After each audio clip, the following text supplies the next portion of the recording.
bem coerente ou prudente você analisar a palavra de Deus, aquele que vai lhe julgar, para que você chegue a uma conclusão plena de qual é o caminho que está certo, qual é o caminho, já que não são três, são dois. Eu e você tem que estar no caminho certo.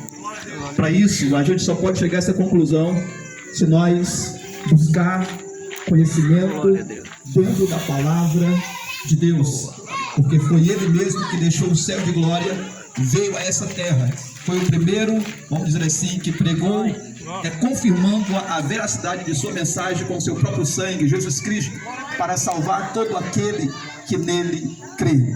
Amados irmãos, eu gostaria de refletir com você sobre alguns versos e sobre o que está escrito no livro de Atos, no capítulo 16. Eu queria que você gravasse muito bem esse capítulo, que se você tiver a Bíblia em casa, eu queria que depois você lesse cuidadosamente o que Deus vai falar com você nesse capítulo. Você vai estudar semanalmente, você vai estudar uma vez por mês esse capítulo, que você possa gravar Atos dos Apóstolos no capítulo 16. Eu não vou ler aqui todo o capítulo, vou ler apenas alguns versos, mas a gente vai discorrer um pouco sobre o que acontece dentro desse capítulo, porque aqui está expresso como uma pessoa pode ser salva, aqui está expresso como uma família pode ser salva, e aqui está expresso como Deus deseja te salvar, e aqui nesse capítulo está expresso por que existe essa congregação aqui, porque o Senhor mesmo já determinou nesse capítulo que Ele não mede esforços para mandar os seus filhos,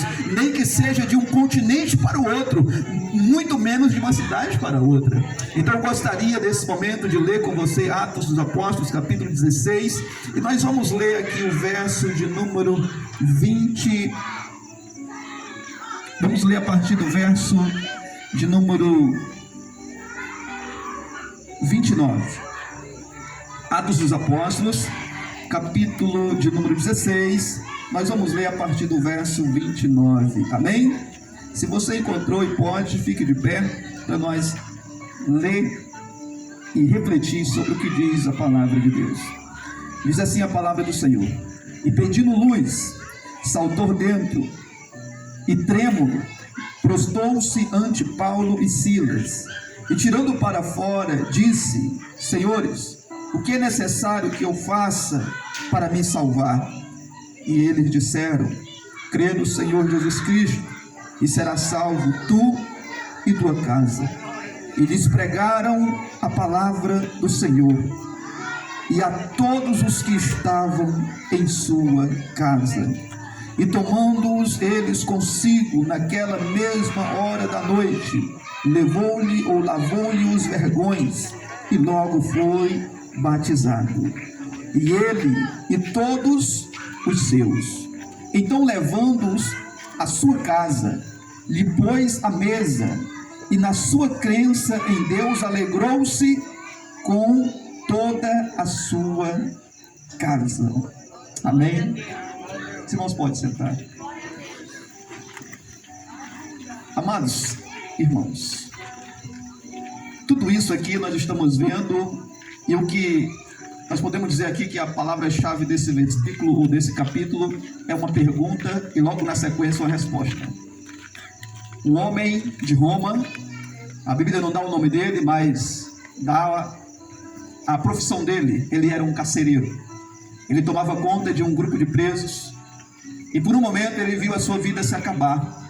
Por um momento ele viu a sua família ser destruída, e diante de uma situação, ou dessa situação, ele olha para Paulo e Silas, e ele faz uma pergunta: o que devo eu fazer para ser salvo?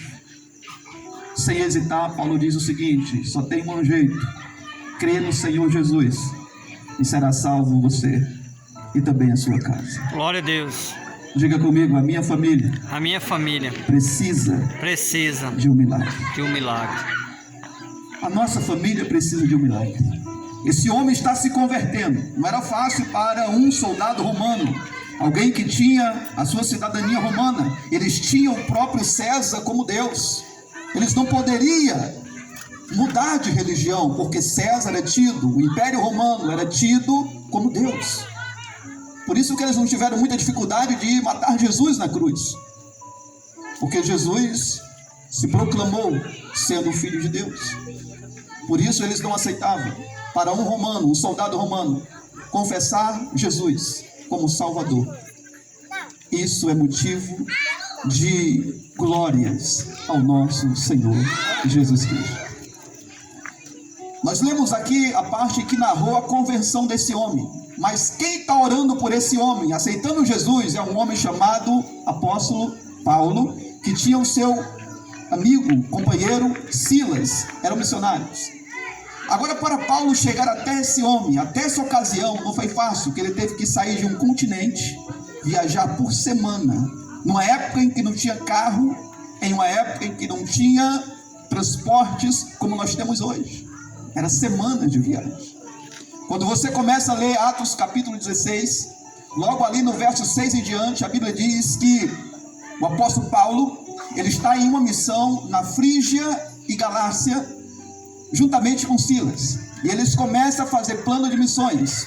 A Frígia e a Galácia, ela é hoje situada na atual Turquia. É um continente asiático, né? E aonde Paulo e Silas estavam fazendo missões. Mas quando você chega no verso 9 do mesmo capítulo, a Bíblia diz que o Espírito Santo impediu que eles continuassem fazendo missões na Ásia Menor, e ali eles ficaram por alguns dias apenas. E no verso de número 9, a Bíblia diz que Paulo, durante a noite, ele teve uma visão, e nessa visão ele via um homem da Macedônia de pé, estendendo-lhe as mãos, dizendo: por favor, vem até Macedônia e nos ajude. Quando o apóstolo Paulo, ele retorna de sua visão, ele olha para Silas e diz assim: nós não podemos ficar aqui. Mas acontece, amados irmãos, que se eles estavam na Ásia, na atual Turquia, a Macedônia ficava na Grécia, na Europa. Então não tinha como eles se deslocar rapidamente e estar lá no outro dia. Eles então pegaram uma embarcação, e aonde se não tinha embarcação, eles foram trilhando de pé e anunciando o evangelho, mas levaram semanas de viagem até chegar numa cidade chamada Filipe, aonde ali eles se acamparam e começaram a pregar o evangelho ali. Foi nessa mesma cidade onde a Bíblia diz que eles chegaram em direção a Macedônia, ou já chega em Macedônia, em que Paulo por vários dias passava até a praça da cidade para pregar o evangelho. E todas as vezes que ele ia passando, uma jovem possuída por espírito maligno, que estava em praça pública, ao redor de governadores e vereadores e administradores daquela cidade, aquela jovem, quando possuída, ela começava a adivinhar o futuro das pessoas, e as pessoas faziam fila para consultar se seriam felizes no amor, se seriam felizes na vida financeira. Mas aquela jovem vivia uma vida miserável, era uma vida de escravo, uma vida de perturbação. Mas havia poderosos que estavam lucrando através da escravidão daquela jovem. Por vários dias, quando dois homens de Deus passavam naquela praça para anunciar o evangelho, aquela jovem se levantava e dizia o seguinte: eis que aí vai dois homens que pregam o caminho da salvação. Por muitos dias isso aconteceu, mas uma certa manhã Paulo e Silas vai passando e essa jovem se levanta, e Paulo então olha para ela e consegue entender uma vida miserável que ela leva, uma vida de escravidão, porque dá para ver nos olhos dela uma falta de paz, uma falta de vida. Dá para ver no seu corpo físico a fragilidade de alguém que é escrava, de alguém que não consegue se alimentar, de alguém que não é feliz no amor, alguém que não é feliz na sua vida familiar, uma vida que não é feliz na sociedade. Então Paulo então olha para ela e percebe, porque ele já tinha percebido, e ele aponta para ela e diz: olha, espírito maligno, eu te ordeno que em nome de Jesus Cristo sai da vida dela. Aleluia. Depois de dias de viagem, dias de missões, aquela jovem fica liberta. Alguém chega, coloca ela sentada, porque ela foi ao chão, traz oxigênio para ela, e os administradores então dizem, e agora percebe que ela já não consegue adivinhar mais nada, ela já não consegue prever mais o futuro das pessoas. E as pessoas agora, imagino eu, elas vão em busca do seu dinheiro, porque elas percebem, não, agora ela não tem mais o dom. Então a Bíblia diz que Paulo e Silas, são amarrados como os porcos para levar para a feira, colocado em praça pública, tirado varas e dado uma surra naqueles 2 homens judeus até eles ficarem estirados no chão. Depois que eles ficaram estirados no chão, novamente amarrados, levaram e colocaram em uma cela, em uma prisão de segurança máxima. A Bíblia diz que no canto, na última cela, os jogaram, e um carcereiro entra em cena nesse momento. Aleluia! Um carcereiro toma ou assume a responsabilidade de manter aqueles 2 homens presos. Por quê? Porque os administradores da cidade perderam a sua fonte de lucro. Porque aonde havia morte, agora Jesus tinha dado vida. Aleluia! Aonde havia infelicidade, havia uma jovem feliz. Glória a Deus. Uma jovem que pela primeira vez descobriu o sentido da vida, decidiu entender o que é viver sem ser manipulada. Amados irmãos, só quem já viveu oprimido por espíritos malignos sabe o quanto é horrível, o quanto é terrível, a pessoa não se converte. É por isso que Jesus disse: eu vim para trazer vida e vida em abundância. Esses 2 homens tiveram uma visão, e eles agora mudam de um continente para o outro. A palavra de Deus sai do continente asiático e agora entra no continente europeu. E aqueles homens agora jogados dentro da cela, a Bíblia diz que eles conseguem fazer algo ali. A Bíblia diz que eles começam a orar e louvar a quem? A Deus. Glória a Deus. Diga: orar, Orar e louvar e louvar a Deus. a Deus. Você consegue isso, amados irmãos? Mesmo diante de situações que não está nada bem, mesmo diante de situações em que você diz: nossa, por que Deus não me livrou? O verdadeiro cristão, ele nunca pensa assim. O verdadeiro crente, ele sempre está disposto a entrar na fornalha, mesmo que ele pense: Deus pode me livrar, mas mesmo que ele não me livre, eu vou com ele. O verdadeiro crente, ele entra na cova dos leões, porque ele sabe que o Senhor estará com ele ali. Glória a O Deus. verdadeiro cristão, amados irmãos, mesmo no fundo do mar ou no ventre de um grande peixe, ele confia no Senhor e ele ora ao Senhor. Aleluia.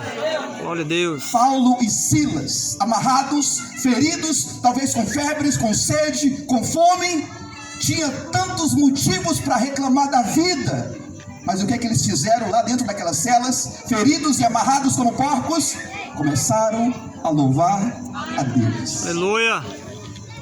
Que o verso, amados irmãos, 26 diz que os outros presos ouviam atentamente o louvor daqueles 2 homens. Diga: ouviam atentamente. A Bíblia faz questão de narrar isso, que os outros presos pararam a baderna, pararam os seus afazeres e começaram a, pela primeira vez, sentir paz